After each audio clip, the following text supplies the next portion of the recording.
What's up, everyone? This is the first weblog for Fame Kills. I'm Scott Blocks, I'm Marissa. and this is my cousin. She actually goes to FIT. I go to LAM, but we go for completely different things, but do the same exact things. How weird is that? So, what we're here to talk to you about is basically, fashion and art and how it incorporates in basically and everything. So, yeah, she thinks it's funny. We just came back from a pretty sketchy night, so Very sketchy night. pretty sketchy night. But basically, my major is fashion merchandising And I'm a fine arts major. at FIT, and so explain what kind of paintings you paint.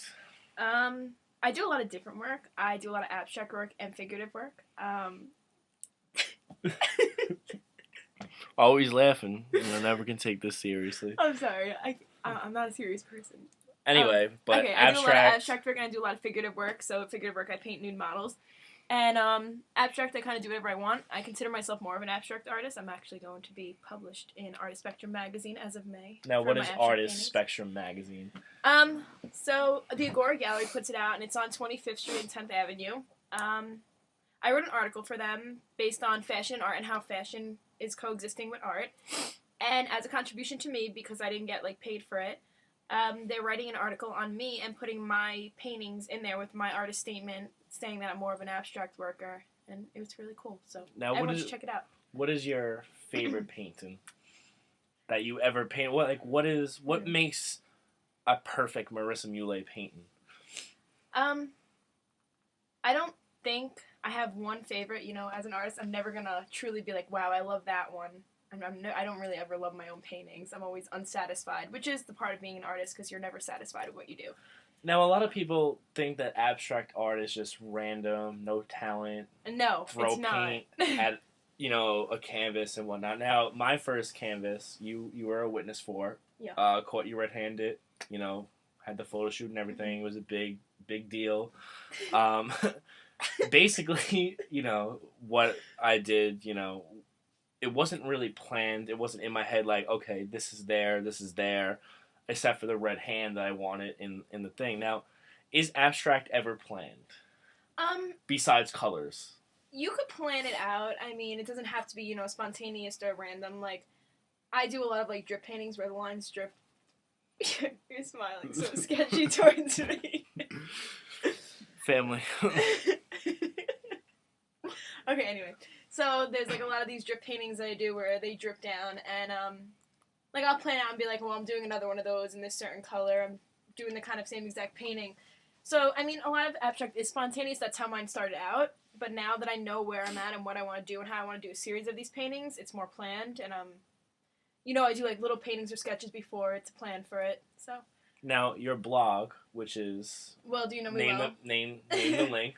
Well, do you know me well.blogspot.com. Now, if anyone ever really visits that, they can see that you also draw sketches of people. You paint people. I do a lot of life drawing. You've done self-portraits. You've done a lot of other stuff. Yeah, I do sculpture as well. And printmaking. You've done charcoal before. Yeah, stuff that's for life now, regular drawing. If anyone ever really thinks of Marissa, they think of abstract.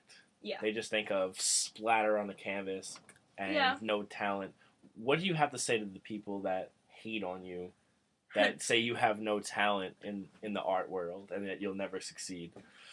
Well, I would just say to them that I know it's hard to succeed in the art world, but I'm good at what I do, and I know I'm good at what I do. I don't need someone on the street to tell me that I'm not, because I know that they're just jealous because they can't do it. And, yeah, I would just tell them to basically go fuck themselves. Do that, I don't really care what people think of me. I'm very open about that. Exactly. And that's basically where I come into play right here, because, growing up, I didn't know what I wanted to do. She always drew. I always drew as a kid. I like to paint. But I think of it more as a hobby than a career. As you think is fashion is more of a hobby. Yep. And that's what we're basically here to talk about, that whatever you really want to do in life, you should just go do it, whether or not people say you're going to succeed or not.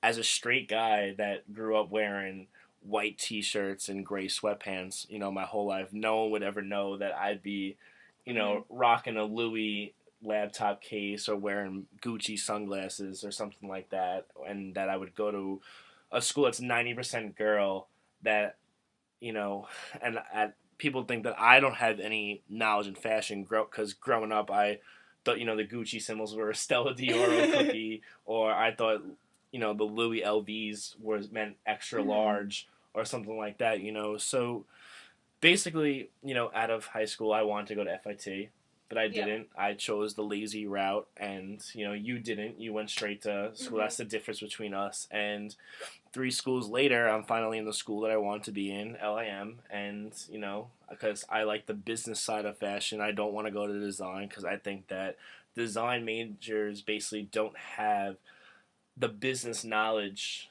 on the world. If they don't get a job, they don't know like the business side. They don't know the buying side. They don't know the selling side. They don't know how to do anything. And I'm not knocking them or anything like that. But basically, what I do is that I just love what I do, and of course, we're just trying to be famous. Yeah. We're basically, trying to be big. There's a lot of things that I want to do. I want to, own my own line one day. I do get into design, but if I don't, I don't, and whatnot. And like she said, she doesn't give a shit about what you guys think. I don't really give a crap what people think about me as well. I get the normal, oh, he must be gay, or he, even if he goes to an all girls school, he's not gonna get with any girls.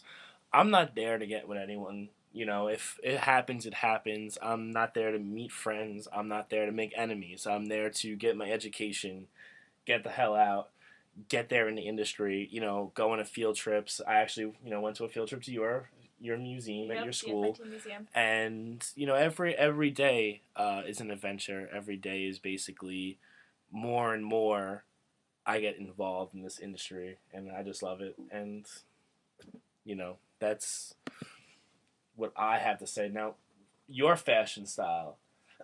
Now, growing up, I knew you as, the weird cousin and stuff like that. But now you're more of this grown up, not really mature because you're not mature. No, I'm not mature at all. I'm not mature for my age at all. But that's okay. But you have like this image. The sunglasses, the maxi skirt.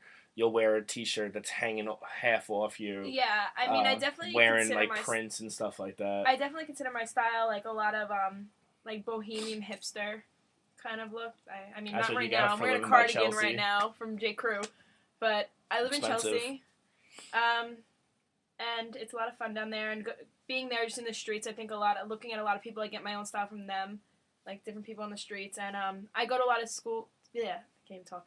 Go to school with a lot of girls because, as you know, I go to FIT. It's a lot of bitchy girls, like some are bitchy. Yeah, I had roommate problems, but whatever. We won't talk about that. But the girls, I think I have a few best friends, and I just look at how they dress, and I see how I dress, and like I kind of incorporate my style. It's like somewhat, if I like something they're wearing into their style. So what you're saying is, you can look at someone and you can adapt it into your style. You can see someone wearing a cardigan, and they might have it buttoned up to make a V shape, but you're wearing it unbuttoned. Yeah, I do not wear a cardigan like buttoned up. No, only on Christmas time, maybe. No, still not during Christmas time. I'll just wear like an Argyle sweater. No, I won't wear that either.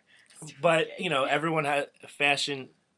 People may not think that a bum can be into fashion. Clothes is fashion. Fashion is never gonna die, and any inspiring artists or fashion designers or basically buyers or anyone that wants to get into the field that we chose to go into basically 2 schools that are well known in the industry. Hers more than mine. Just do it. Don't be afraid of what everyone says. I went behind my parents' backs and applied to a school, got accepted, and told them, "Hey, I'm going now. You better go take a loan out." I did it without them knowing. She basically forced herself into a dorm. Now she and I are in debt because of loans, and yeah, my parents. But honestly, it's all worth it. And whether or not you're successful or not or famous, fame doesn't mean anything. Our slogan for our thing is "Fame kills" and whatnot. But we're just trying to do us, live life. Hell yeah. And that's about it. But the battery of my computer is it's gonna dying. die in like 2 but minutes. We're also here to announce that this week or weekend or probably this month because our schedules don't really match. Yeah, we go back to school. We're working, not walking. We're working on a collaboration canvas which is called Family Feud, which is basically an abstract painting, me versus her. It's basically just like her style of abstract versus mine. Mine's more of an open space abstract. You'll have your splatters, you'll have your drips, you'll have random handprints, but I use aerosol a lot. I use a lot of spray paint. She uses a lot of acrylic. And there's gonna just be a sketchy ass sketched picture of us in the middle. Yeah, the sketchiest picture like you took of me tonight and the one I took of you. What's going on?